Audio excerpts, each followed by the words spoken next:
Sebelumnya, selamat pagi, Namo Buddhaya. Selamat datang kembali di pembelajaran online mata pelajaran Pendidikan Agama Buddha.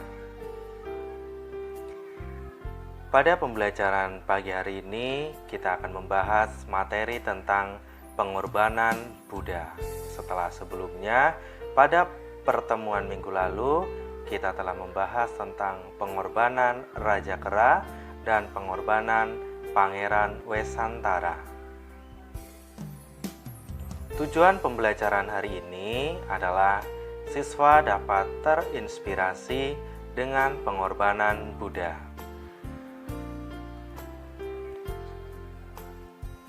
Saat Pangeran Gotama tinggal di istana, Pangeran Gotama hidup dengan mewah. Ia bisa mendapatkan apa saja dan banyak orang yang melayaninya. Suatu ketika, Pangeran Gotama berjalan-jalan keluar istana, dan Pangeran Gotama melihat 4 peristiwa, yaitu melihat orang sakit, melihat orang mati, melihat orang tua, dan melihat seorang petapa yang sangat anggun. Pangeran Gotama kemudian menghampiri petapa tersebut. Petapa itu mengatakan bahwa ia ingin mencari cara untuk membebaskan diri dari penderitaan.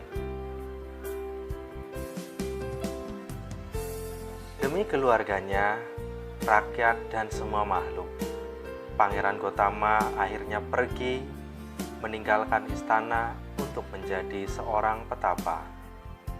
Ia rela meninggalkan istananya yang mewah, keluarga yang disayanginya, dan tahtanya sebagai seorang calon raja. Setelah menjadi petapa, ia hidup sangat sederhana. Ia tidur di jalan, di gua, di hutan. Tak ada lagi istana yang mewah. Ia hanya memakai jubah sederhana. Tak ada lagi pakaian-pakaian yang mewah. Petapa Gotama bepergian dengan berjalan tanpa alas kaki. Tak ada lagi kereta kuda. Ia makan makanan yang diberikan oleh orang lain. Tak ada lagi makanan enak dan mewah. Namun, ia terus berjuang. Ia rela hidup tidak enak demi mendapatkan cara terbebas dari derita, demi semua makhluk dan demi kita semua.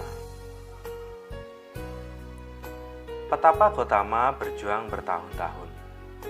Ia pernah berguru kepada 2 guru hebat, yaitu Alara Kalama dan Udaka Ramaputa. Tapi ia belum menemukan jalan menuju akhir duka. Petapa Gotama akhirnya melatih diri dengan sangat keras. Ia bermeditasi di hutan selama 6 tahun. Selama itu, ia hanya makan dan minum sangat sedikit.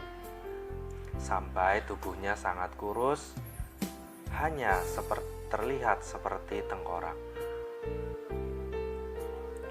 Setelah berjuang dengan sangat keras, akhirnya Petapa Gotama mencapai kecerahan dan menjadi Buddha di bawah pohon Bodhi saat bulan purnama di bulan Wesaka pada tahun 588 sebelum Masehi.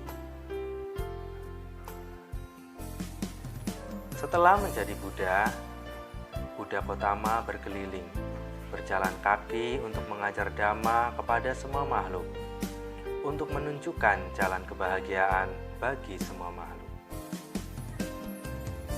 Buddha Gotama mengajarkan Dhamma kepada semua orang yang ingin belajar Dhamma. Buddha Gotama menerima siapa saja untuk mempelajari Dhamma dan menjadi siswanya. Buddha Gautama mengajar Dhamma di mana saja dan kapan saja. Siang atau malam, Buddha Gautama tetap mengajar Dhamma kepada para siswa-siswanya, baik kepada para biku maupun kepada para umat awam.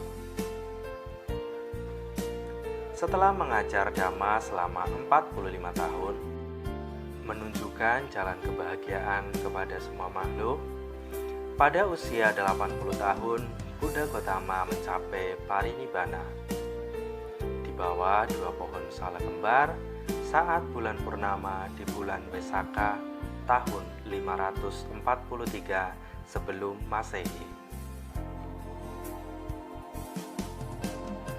Itulah pengorbanan Buddha Gautama untuk semua makhluk, untuk kita sebagai siswa-siswa Buddha. Sebagai anak Buddhis, kita bisa meneladani pengorbanan Buddha. Bagaimana caranya kita meneladani pengorbanan Buddha dalam keseharian kita? Caranya adalah dengan yang pertama, kita mengorbankan waktu bermain kita di hari Minggu untuk datang ke wihara mengikuti kegiatan sekolah minggu Buddhis. Kedua, membantu orang tua kita di rumah, misalnya membantu menjaga adik. Ketiga, saat melihat teman kita membutuhkan bantuan, kita bisa menawarkan bantuan. Misalnya, kita meminjamkan pensil kepada teman yang tidak mempunyai pensil. Keempat, membantu orang-orang di sekitar kita. Misalnya, membantu seorang nenek membawakan barang bawaannya. Kelima, membantu menjaga lingkungan. Misalnya, kita membantu bekerja bakti membersihkan lingkungan ataupun membersihkan wihara. Apa arti dari berkorban? Berkorban artinya adalah melakukan sesuatu untuk kebahagiaan orang lain. Kadang kita harus melepaskan milik kita demi orang lain, atau kita melakukan sesuatu yang tidak menyenangkan demi orang lain. Kesimpulan pembelajaran kita pada pagi hari ini adalah sebagai anak Buddhis, kita harus rela berkorban untuk kebahagiaan orang lain. Demikian pembelajaran hari ini tentang pengorbanan Buddha. Terima kasih atas perhatian anak-anak. Selamat pagi. Namo Buddhaya.